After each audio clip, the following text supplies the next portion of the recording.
Hi, welcome to Chris Cook for YouTube. Today I'm going to be doing barbecued rib tips. I'm going to do it outside, but I just want to show you where the rib tips come from. Now this is a regular slab of ribs, and what I normally do with my ribs is I take off the long strip of meat that's on the back.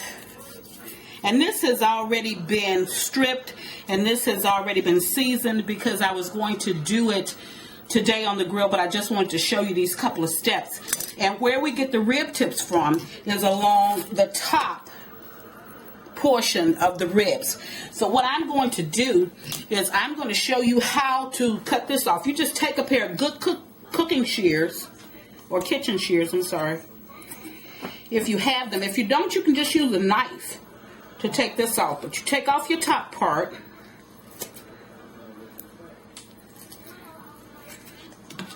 and when I get all the way to the end, sometimes better if I do it on reverse.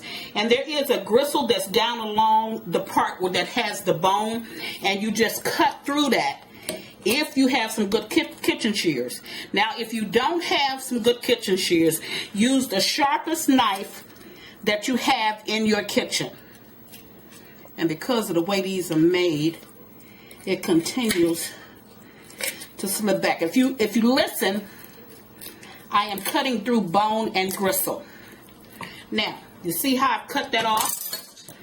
Then you just take your knife and you finish it up. Now, this is where you get your rib tips from. So what I'm going to do is I'm going to go ahead and cook this on the grill. Once I cook it on the grill, I'm going to come back and show you how to cut it. But this is the way your slab of ribs should look. So now you got ribs, rib tips, and possibly if you don't want to barbecue this, this would be very nice to go in beans or greens. So we'll get back. Hi, welcome back. Now I'm going to show you how to cut the rib tips up. Most of them are already done. I still have a few on the grill, but then I'm going a long ways with this. I just wanted to basically show you how to do it.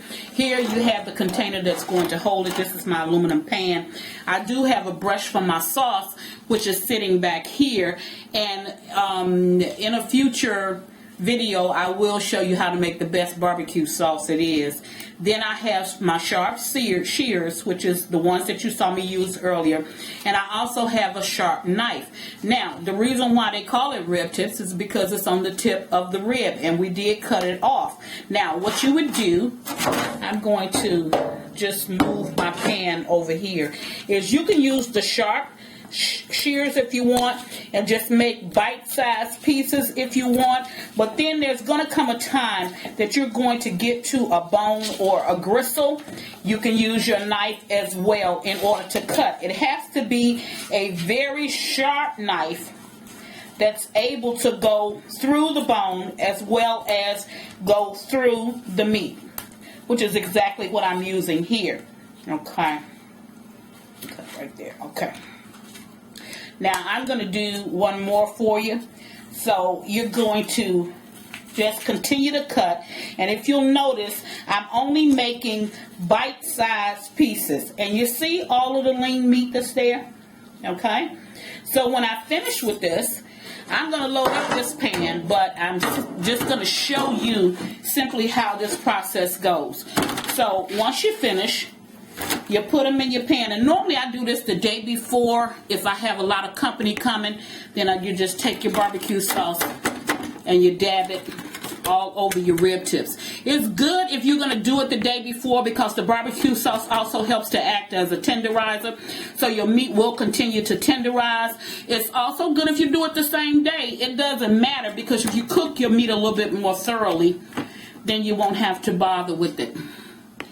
Okay, so this is just to give you something that I was really raised up on, and it's called a rib tip. And this is the way it ends up looking. Okay, so I just wanted to show you how to do barbecued rib tips, and as always, thank you for watching Chris Cook for YouTube. Bye.